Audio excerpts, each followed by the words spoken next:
What's good, YouTube? Scoot here, back with the NNDL Season 8, and we have week number 10. We're taking on the Chattanooga Mock Punches, coached by Ivy, a.k.a. Ivy Plays. And so we're both sitting at 5-4 right now, so this is actually a pretty important matchup for me and him in terms of avoiding a 5th loss while gaining our 6th win. My opponent actually has a pretty interesting squad. Some very powerful breakers, as well as some pretty cool, let's not say cool, but I guess a pretty cool defensive core if you're using it, but definitely not if you're facing it.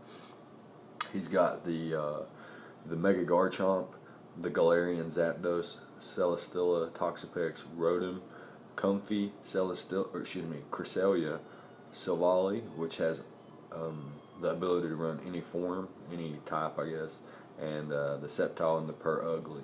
So the Sceptile, he's actually used it quite a few times this season, and I could see him bringing it just as like a Suicune check, and it outpaces the entirety of my team outside of Mega Alakazam. So that's a possibility.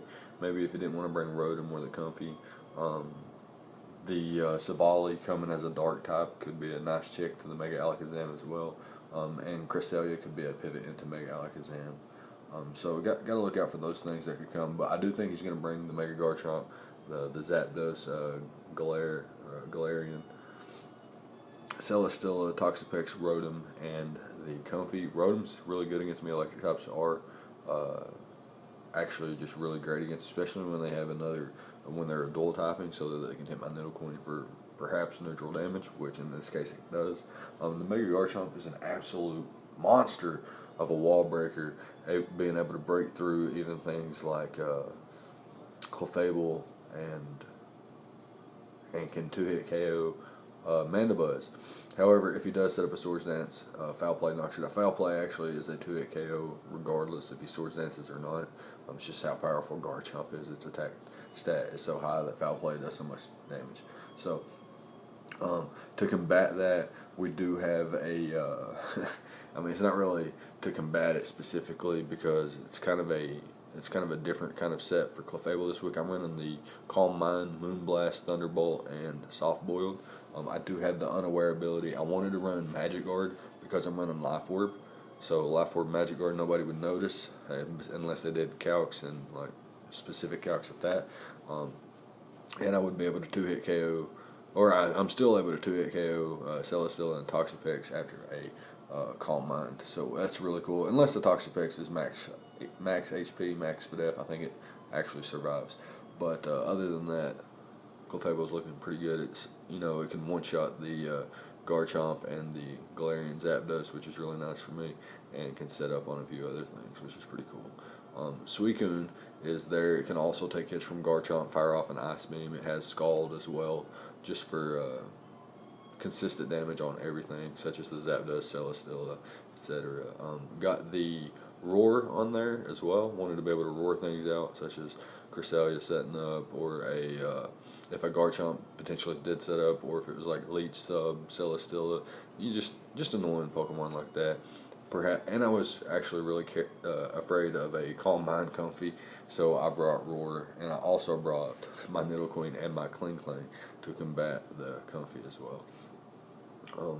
So yeah, Suicune can just take hits generally pretty well from his entire team. It avoids a 2-hit KO from a Choice Scarf, Galarian Zapdos as well, and my Mega Alakazam is set to outpace his Sceptile.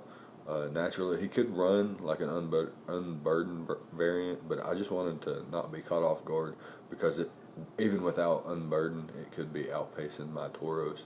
And if I'm going to outpace my Tauros, I might as well go ahead and outpace the Sceptile as well. So still able to run Modest, and I 2-hit KO literally everything on his team with Psychic and Shadow Ball, except the Celesteela and potentially the Silvally, depending on what kind of set it is.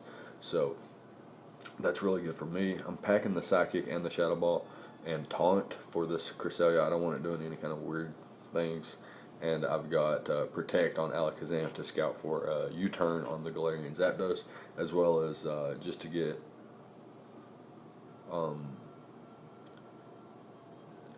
information, scout information, and things like that, which is really nice for me. So Mandibuzz, like I said, can take a hit from Garchomp, can click the foul play, does great damage. Also got the Brave Bird on there because Galarian Zapdos is an issue, and it does better damage to the Comfey. So that's really nice for me. And like I said, he could bring the Sceptile, and I wanted a way to deal with that. So the Brave Bird's really nice for that. And I think I opted to go for Taunt instead of the U-turn in this matchup. So I don't have the ability to U-turn out or anything like that. So it will be kind of a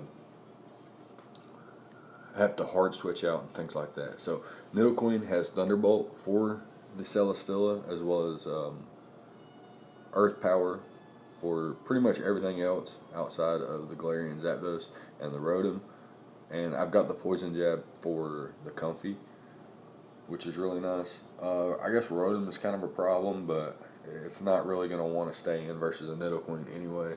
And I have other ways of dealing with Rotom. So my Kling Klang. So I've got a Chople Berry variant because I wanted this to be my. So I'm 100. If he doesn't bring the Mega Garchomp, I'm 100% leading with my Kling Klang. If he brings the Mega Garchomp, I might not. Like I said, he's most likely going to bring the Mega Garchomp. It's his only Stealth Rocker on his squad, and it's, like I said, an extremely fantastic breaker, being able to 2-hit KO pretty much every Pokemon in existence. That isn't like Skarmory or Corviknight, and even then, it can be set to, so which is crazy. So, anyways, Kling Klang's got the Protect to scout for the close combat from the Galarian Zapdos. And if it is Choice Scarfed and it's locked itself into close combat or something like that, I can switch around. If it locks itself into something like U-turn, I can switch into Kling Klang safely, which is really good for me. So it's got Volt Switch, it's got the Gear Grind for the Comfey, and it's got Protect and Toxic. So if he does have the Garchomp, and I do decide to lead, it'll be a matchup, team preview matchup thing. So if I decide that he's not going to lead with the Garchomp because, you know, I have Clefable and Suicune that can throw off a Moonblast Ice Beam, and got the Mandibuzz that can foul play, and the potential Sugar Berry variant Ice Beam Nidoqueen. Perhaps he doesn't lead with the Garchomp, and I can lead with my Kling Klang, but it's a situational thing, and it's a decision I'll make on the moment. But yeah, that's going to be the squad. I guess we can talk about his team just a little bit more. He does have potential for Toxic Spikes in the Toxapex, and he's only got Defog removal, so if he wants to remove hazards, he has to remove hazards from both sides, and that includes with Comfey, Rotom, and Savali, all of which are affected by Stealth Rocks, unless he's like Savali Ground or Savali Steel. Or Savali Fighting, is it? So he's got Heal Bell and Aromatherapy in Comfey, as well as Lunar Dance, Cresselia, which I always need to be on the lookout for. Protect is also really nice on my Mega Alakazam for the Purugly, which has the Fake Out, and I can always scout for that. Things like Purugly and Rotom also get Sucker Punch as well, so scouting for both of those moves is really nice for me. So he gets U-turn on 4 different Pokemon: Comfey, Purugly, Savali, and the Galarian Zapdos, as well as Volt Switch on Rotom and Parting Shot on Savali. So really nice Volt turn momentum gainers in and able to get Mega Garchomp, Galarian Zapdos in off of those, which is really nice for him. I don't think there's too much else I missed. I mean, there's obviously some things that I missed, some sets. Obviously, things like Celesteela could be offensive Rotom, and Savali could be like a could be like a Scarf variant with Parting Shot, or I think it even gets U-turn in Pursuit, which is cool. So I got to look out for that. But yeah, that's gonna be the squad. We're gonna go ahead and hop into the battle. So here we're with the battle, and my opponent chooses to bring the Celesteela, Cresselia, Toxapex, Galarian Zapdos, Mega Garchomp, and Savali. So no Rotom, which is really cool for me. No Comfey, which is really great for me. And no Sceptile. So that was interesting. I wasn't for sure if he would bring it or not, but I know he's been having fun with that a lot this season, so I thought it was a potential. And no Purugly, so Protect may or may not come in handy with Mega Alakazam. We'll have to see about that. But yeah, that's going to be the teams. And like I said, Garchomp's his only Stealth Rocker. He could want to lead with it. He could want to Parting Shot out or U-turn out with the Savali or the Galarian Zapdos. It was a tough choice. So what I decided to do was just lead with my Mandibuzz, and then that way if he leads with Toxapex or Cresselia or Celestial, I can just taunt them. If he leads with one of those offensive threats, I can just click Foul Play or Brave Bird. So yeah, I'm just going to lead off with my Mandibuzz. He does lead with the Galarian Zapdos, so I think I just click Brave Bird here, not wanting to mess around. Thing is a threat, and he goes straight into his Toxapex. It's going to do negligible damage, but he doesn't reveal Black Sludge or Leftovers. I'm going to taunt him, and he hard switches out as he goes for the Toxic and does no damage to me. So he hard switches into the Garchomp as I go for the Brave Bird, and I'm just going to stay in and click Foul Play here as he Swords Dance up and just immediately loses his Garchomp. So no rocks or anything, no damage off or anything. Just went straight for the Swords Dance in front of a Mandibuzz that's known to carry Foul Play. So perhaps he thought I was knockoff in this match because getting rid of items would be nice, but I was in fact Foul Play. So I taunt here, and this thing reveals Choice Banded Rock Slide. So I know it's Choice Banded based on the damage. So I'm able to know that he's going to be forced to go for it again or switch out. So I'm just going to roost up and see what he wants to go for. And he actually goes for the Rock Slide again, and he gets the flinch. So I'm either going to lose my Mandibuzz here because he is outpacing me and doing enough damage to knock me out from that range, or I'm going to go into my Nidoqueen. Really anything outside of my Alakazam can take the hits right here. Choice Banded Rock Slide isn't going to do much to a bulky Clefable or a Suicune or a Nidoqueen or a Kling. So I could have really went into anything at this point, but decided to go into my Kling here so I can just Volt Switch out. So yeah, I'm just going to click Volt Switch here as he goes out into his Galarian Zapdos. Takes nice 28%, so my Chople Berry might come in handy later if I'm able to get, 1.5 times damage that off later. As a special defense drops. Anyways, I go into my Mega Alakazam and Scout for U-turn, and he does go for U-turn. I'm assuming he's Choice Lock, so I'll go into my Kling as he goes into the Savali. Here, I'm just going to Volt Switch out, but he actually reveals Flamethrower and does quite a bit of damage. I think he did 59%. I'm going to bring out my Nidoqueen, force him out, thankfully, and get up my Stealth Rocks. And he goes for Gyro Ball. And here, I go for the Thunderbolt. What I don't want to happen is for the Cresselia to come in on my Nidoqueen. So what I'm going to do here is pull a switch out into my Kling, and he actually pulls a switch of his own, revealing to be faster than me. So now I know that he outpaces my Clefable 100%. So I don't want to take damage. Here is actually a bad series of plays for me. So I lose my Kling to the Grass Pledge. I go out into my Mandibuzz because Ice Beam, based on his Flamethrower damage on my Kling, his Ice Beam does like, I think 32 to 36%, something like that. Some weird, really, really close, not much damage. So I was at 33%, so there was a chance I could live. There was a chance he did 32% if he even had the Ice Beam, and there was a chance he didn't even have the Ice Beam.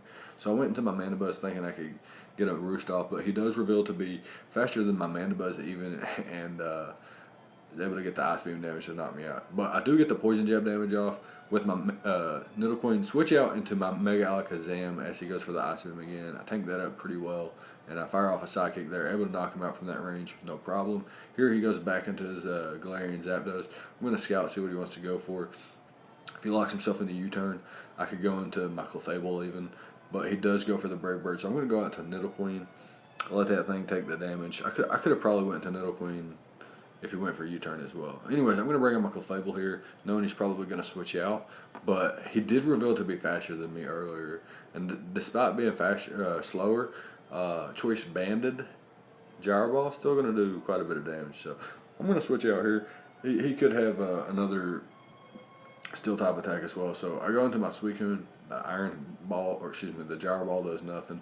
I'm able to pick him off with my Scald, and he's forced into his Cresselia because Toxapex does nothing and Zapdos can't knock me out from this range. So I'm just going to click Roar. I'm hoping he doesn't have Toxic, but I do roar him out into the Toxapex, which I'm going to have to allow my Suicune to be poisoned. I didn't want my Clefable or my Alakazam being poisoned just yet. I'm just going to continuously roar until I'm in a favorable matchup. And here he brings in, or the Toxapex is brought in off the roar. I'm going to switch into my Alakazam, trace the Merciless ability, so no Regenerator for me. And I fire off a Psychic, and that's a modest max special attack Psychic, and he survives on 1%. So he's able to get some scald damage off of me. A little bit unfortunate, but it's going to be okay, hopefully. So he brings out a Zapdos, goes for the Brave Bird. They're not going to be able to 2-hit KO my Suicune, but since I am poisoned, I did want to let this thing be the thing that takes these hits instead of my Clefable, considering my Clefable can potentially do well against the Cresselia even. So here, I'm just going to click Roar again. I felt like my opponent knew that as well and didn't want Cresselia taking an extra round.